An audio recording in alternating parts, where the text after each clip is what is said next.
Значит, третий вопрос о поддержке кандидатов в президенты Кыргызской Республики.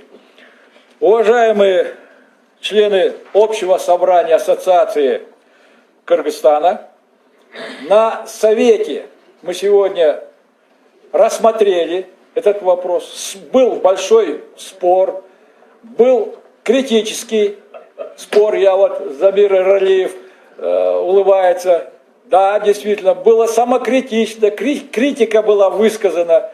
Но мы имеем право сегодня, мы хотели, и на бывших, на первом совете мы рассмотрели, на втором кандидатуры.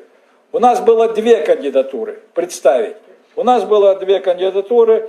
Это Мадумаров Адахан Кимсамбаевич и это Таалатбек Масадыков, который сегодня везде, значит, вот, да.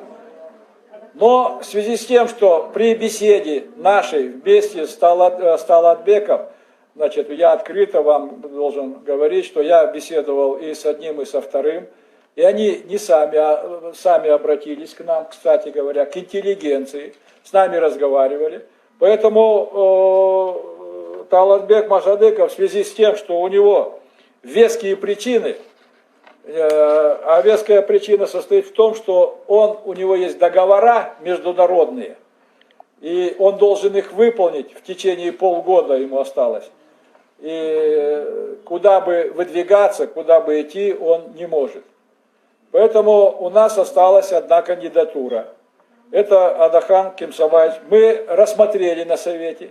Я еще раз подчеркиваю, в адрес Адахана Кимсамбаевича были высказаны много критических замечаний, много пожеланий были высказаны, предложений было высказано. И в конечном итоге пришли к тому, что мы, когда по приезду, у него тоже важная причина, мы хотели пригласить его сюда, и Таалатбека, и его. Но в связи с тем, что он выехал в Москву, по приглашению всех СМИ в Москве он проводит большую пресс-конференцию для российских и зарубежных СМИ, он вылетел туда.